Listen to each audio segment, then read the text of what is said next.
Hi friends, RRB group D jobs కి సంబంధించి మేము సిబిటి ఎగ్జామినేషన్ అనేది క్లియర్ చేసాము. అలానే ఫిజికల్ ఎఫిషియన్సీ టెస్ట్ పాస్ అయిపోయిన తర్వాత, అలానే మెడికల్ ఎగ్జామినేషన్ కూడా పాస్ అయిపోయిన తర్వాత డాక్యుమెంట్ వెరిఫికేషన్ అనేది ఉంటుంది కదా, ఫైనల్ స్టేజ్. ఆ డాక్యుమెంట్ వెరిఫికేషన్ లో మాకు సంబంధించి ఏ డాక్యుమెంట్స్ అనేది సబ్మిట్ చేయాలి, ఏవి ఒరిజినల్ సబ్మిట్ చేయాలి, ఏది మనకు ఫోటో కాపీ లేదా జిరాక్స్ కాపీస్ అనేది సబ్మిట్ చేయాలి. ఒకవేళ సర్టిఫికేషన్ లో మేము డేట్స్ తప్పు ఉన్నట్లయితే, అలానే నేమ్ లో కానీ లేదా స్పెల్లింగ్ మిస్టేక్స్ ఉన్నట్లయితే మేము ఏ విధంగా దాన్ని సబ్మిట్ చేయాలి, అసలు ఏ సర్టిఫికేట్లు సబ్మిట్ చేయాలి అని చాలా మంది కింద కామెంట్ సెక్షన్ లో అడగడం జరిగింది ఫ్రెండ్స్. వాటి గురించి కంప్లీట్ డీటెయిల్స్ లైవ్ గా ఈ వీడియోలో డిస్కస్ చేద్దాం. ఈ వీడియోని ఎండ్ వరకు చూడండి. ఈ వీడియో చూసిన తర్వాత ఈ వీడియో మీకు నచ్చినట్లయితే కింద లైక్ చేసి పక్కనే ఉండే షేర్ బటన్ ద్వారా మీ ఫ్రెండ్స్ అండ్ ఫ్యామిలీ మెంబర్స్ కి షేర్ చేయండి. ఇటువంటి లేటెస్ట్ అప్డేట్స్ అందరికంటే ముందుగా మీ మొబైల్ నోటిఫికేషన్ ద్వారా తెలుసుకోవాలి అనుకుంటే కింద రెడ్ కలర్ లో కనిపించే సబ్స్క్రైబ్ బటన్ ని క్లిక్ చేసి పక్కనే ఉండే బెల్ ఐకాన్ ని యాక్టివేట్ చేసుకోండి. Hi friends, welcome to my channel. This is Naresh ఎదిద్యా. ఇది ఆర్ఆర్బి గ్రూప్ డి జాబ్స్ కి సంబంధించిన అఫీషియల్ నోటిఫికేషన్ ఫ్రెండ్స్. ఈ నోటిఫికేషన్ లో డైరెక్ట్ గా 17.0 పేరా నంబర్ చూసుకున్నట్లయితే డాక్యుమెంట్ వెరిఫికేషన్ కి ఏ సర్టిఫికేట్స్ ఉండాలి, ఏవి ఒరిజినల్ ఉండాలి, దాని యొక్క ఫార్మాట్ ఏ విధంగా ఉండాలి అని ఇక్కడ క్లియర్ గా డీటెయిల్స్ అనేది మెన్షన్ చేయడం జరిగింది ఫ్రెండ్స్. మనము డాక్యుమెంట్ వెరిఫికేషన్ కి ఎప్పుడైతే మనము అటెండ్ అవుతున్నామో అప్పుడు ఇక్కడ కింద వాళ్ళు ఏ సర్టిఫికేట్లు అయితే మెన్షన్ చేశారో అవన్నీ ఒరిజినల్ డాక్యుమెంట్స్ అనేది తీసుకెళ్లాలి ఫ్రెండ్స్. వాటితో పాటు ఆ ఒరిజినల్ డాక్యుమెంట్స్ ఏవైతే ఉంటాయో వాటిని మీరు 2 సెట్లు జిరాక్స్ లేదా ఫోటో కాపీ తీయించుకొని దాని మీద మీరు సెల్ఫ్ అటాచ్డ్ అనేది చేయాలన్నమాట. అంటే మీ సిగ్నేచర్ అనేది వాటి మీద చేయాల్సి ఉంటుంది. అలానే ఒరిజినల్ డాక్యుమెంట్స్ ఏవైతే ఉంటాయో ఇక్కడ వీళ్ళు ప్రొవైడ్ చేసిన లిస్ట్ అవన్నీ కూడా www.rrbdv.in అనే వెబ్సైట్ లో మీరు ఒరిజినల్ సర్టిఫికేట్ అనేది కలర్ స్కానింగ్ తో మీరు అప్లోడ్ చేయాల్సి ఉంటుంది ఫ్రెండ్స్. ఇన్ ట్రూ కలర్ అని ఇక్కడ క్లియర్ గా మెన్షన్ చేయడం జరిగింది. అన్ని సర్టిఫికేట్స్ కూడా కేవలం ఇంగ్లీష్ లేదా హిందీ లాంగ్వేజ్ లో మాత్రమే ఉండాల్సి ఉంటుంది. ఒకవేళ మీ యొక్క సర్టిఫికేట్ లో ఇంగ్లీష్ లో కానీ హిందీలో కానీ లేనట్లయితే దాన్ని మీరు ట్రాన్స్లేట్ అనేది చేయాలన్నమాట. హిందీలో కానీ ఇంగ్లీష్ లో కానీ ట్రాన్స్లేట్ చేసేసి మీరు సెల్ఫ్ అటాచ్డ్ అనేది దాని మీద చేయాల్సి ఉంటుంది. వాళ్ళు అడిగినప్పుడు ఎప్పుడైతే వాళ్ళకి అవసరమైతుందో అప్పుడు మీరు వాటిని ప్రొడ్యూస్ చేయాల్సి ఉంటుంది అని ఇక్కడ క్లియర్ గా మెన్షన్ చేయడం జరిగింది ఫ్రెండ్స్. డాక్యుమెంట్ వెరిఫికేషన్ డేట్ సమయానికి మీతో అన్ని ఆల్ ఒరిజినల్ సర్టిఫికేట్స్ అనేది ఉండాలి. ఆ డేట్ తర్వాత ఎటువంటి టైం అనేది వీళ్ళు ఇవ్వరు అని ఇక్కడ మెన్షన్ చేయడం జరిగింది ఫ్రెండ్స్. నెక్స్ట్ డాక్యుమెంట్ వెరిఫికేషన్ లో ఏ ఒరిజినల్ సర్టిఫికేట్స్ ఉండాలి, అవి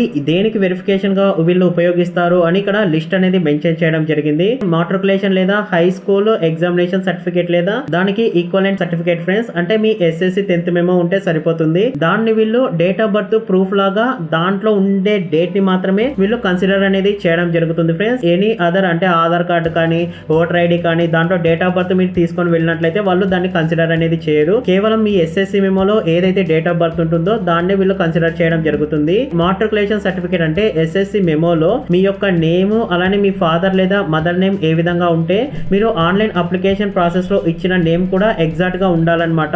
ఆ విధంగా ఉంటే మాత్రమే మిమ్మల్ని కన్సిడర్ అనేది చేయడం జరుగుతుంది. నెక్స్ట్ ఐటీఐ క్యాండిడేట్స్ ఎవరైతే ఉంటారో వాళ్ళు ఎన్సీవీటీ లేదా ఎన్టీసీ లేదా నాక్ లేదా ఎస్సీవీటీ యొక్క సర్టిఫికేట్ అనేది తీసుకొని వెళ్లాల్సి ఉంటుంది. Next SC ST candidates annexure 1 లో వీళ్ళు మెన్షన్ చేసిన ఫార్మాట్ లో మీరు ఎస్సీ ఎస్టీ సర్టిఫికేట్ అనేది తీసుకెళ్లాల్సి ఉంటుంది. ఓబీసీ నాన్ క్రీమీ లేయర్ వాళ్ళు అనెక్సర్ 2 లో వీళ్ళు ఒక ఫార్మాట్ అనేది మెన్షన్ చేశారనమాట. దాని ప్రకారంగా మీరు సర్టిఫికేట్ అనేది తీసుకెళ్లాల్సి ఉంటుంది. Non creamy layer declaration by OBC అని అనెక్సర్ 2A లో వాళ్ళు ఇంకొక ఫార్మాట్ అనేది మెన్షన్ చేశారు ఫ్రెండ్స్. ఈ ఫార్మాట్ సర్టిఫికేట్ కూడా మీరు తీసుకెళ్లాల్సి ఉంటుంది. ఎవరైతే ఆన్లైన్ అప్లికేషన్ ప్రాసెస్ లో ఈబీసీ అంటే ఎకనామికల్లీ బ్యాక్వర్డ్ క్లాసెస్ అనేది సెలెక్ట్ చేసుకున్నారు వాళ్ళు అనెక్సర్ 3 లో ఇచ్చిన ఫార్మాట్ పరంగా మీరు ఇన్కమ్ సర్టిఫికేట్ అనేది ప్రొడ్యూస్ చేయాల్సి ఉంటుంది ఫ్రెండ్స్. డాక్యుమెంట్ వెరిఫికేషన్ లో ఈబీసీ అని కొంతమంది 250 రూపీస్ అనేది పే చేశారు కదా, వాళ్ళు ఈ సర్టిఫికేట్ అనేది కంపల్సరీగా తీసుకొని వెళ్లాల్సి ఉంటుంది. ఎక్స్ సర్వీస్ మ్యాన్ ఎవరైతే ఉంటారో వాళ్ళు ఒరిజినల్ డిశ్చార్జ్ సర్టిఫికేట్ అనేది తీసుకెళ్లాల్సి ఉంటుంది. ఆధార్ కార్డు ఖచ్చితంగా మనము బోత్ సైడ్స్ ఫోటో కాపీ లేదా జిరాక్స్ కాపీ అనేది 2 పక్కల ఉండే విధంగా మీరు తీసుకొని వెళ్లాల్సి ఉంటుంది ఫ్రెండ్స్. ఎవరైతే పీడబ్ల్యూడి క్యాండిడేట్స్ ఉంటారో వాళ్ళు అనెక్సర్ 5A 5B 5C లో మెన్షన్ చేసిన ఫార్మాట్ ప్రకారం మీరు మెడికల్ సర్టిఫికేట్ అనేది ప్రొడ్యూస్ చేయాల్సి ఉంటుంది. ఆల్రెడీ సర్వింగ్ ఎంప్లాయ్ అంటే ప్రజెంట్ ఎవరైతే ఎంప్లాయ్ లాగా ఉన్నారో వాళ్ళ యొక్క డేట్ ఆఫ్ అపాయింట్మెంట్ తో ఉండే ఎన్ఓసి సర్టిఫికేట్ అనేది తీసుకెళ్లాల్సి ఉంటుంది. అంటే నాన్ అబ్జెక్షన్ సర్టిఫికేట్ అన్నమాట. అంటే మీరు ప్రజెంట్ వర్క్ చేస్తున్న కంపెనీ లేదా గవర్నమెంట్ లో మీ పరంగా ఎటువంటి అబ్జెక్షన్ లేదు అని మీరు ఈ ఎన్ఓసి సర్టిఫికేట్ అనేది ప్రొడ్యూస్ చేయాల్సి ఉంటుంది. ఎవరైతే సర్వింగ్ డిఫెన్స్ పర్సనల్ ఉంటారో వాళ్ళు ప్రాబబుల్ డేట్ ఆఫ్ డిశ్చార్జ్ తో సహా ఎన్ఓసి సర్టిఫికేట్ అనేది ప్రొడ్యూస్ చేయాల్సి ఉంటుంది. ఎవరైతే మైనారిటీ కమ్యూనిటీ క్యాండిడేట్స్ ఉంటారో మైనారిటీ కమ్యూనిటీ డిక్లరేషన్ గా అలానే నాన్ జ్యుడిషియల్ స్టాంప్ పేపర్ తో మనకు అనెక్సర్ 4 లో ఏ విధంగా ఉంటుందో ఆ ఫార్మాట్ లో మీరు సబ్మిట్ అనేది చేయాల్సి ఉంటుంది. ఒకవేళ మన ఎస్ఎస్సి మెమోలో మన నేమ్ కానీ మన ఫాదర్ నేమ్ కానీ ఏమైనా మీ సర్టిఫికేట్ లో నేమ్ అనేది చేంజ్ చేసినట్లయితే, అంటే ముందు ఒక నేమ్ ఉండి ఇప్పుడు మీరు తర్వాత చేంజ్ అనేది చేసినట్లయితే, మీరు ఆ నేమ్ చేంజ్ చేసిన తర్వాత మీకు సర్టిఫికేట్ ఇంకా చేంజ్ చేసినట్లు మీకు రానట్లయితే మీరు గెజెట్ నోటిఫికేషన్ లేదా లీగల్ డాక్యుమెంటేషన్ అనేది తీసుకెళ్లాల్సి ఉంటుంది ఫ్రెండ్స్. దానికి సంబంధించిన డీటెయిల్స్ పేరా 1.7 లో వాళ్ళు క్లియర్ గా మెన్షన్ చేశారనమాట. ఎవరైతే ఆఫ్లైన్ పేమెంట్ అనేది చేసింటారో ఎస్బీఐ చలాన్ ద్వారా కానీ పోస్ట్ ఆఫీస్ ద్వారా కానీ వాళ్ళు పేన్ స్లిప్ ఏదైతే ఉంటుందో వాళ్ళు ఒరిజినల్ ఇచ్చిండేది అది కూడా మీరు డాక్యుమెంట్ వెరిఫికేషన్ లో సబ్మిట్ చేయాల్సి ఉంటుంది ఫ్రెండ్స్. ఎవరైతే ట్రాన్స్జెండర్స్ ఉంటారో వాళ్ళు సెల్ఫ్ సర్టిఫికేషన్ అనేది ప్రొడ్యూస్ చేయాల్సి ఉంటుంది.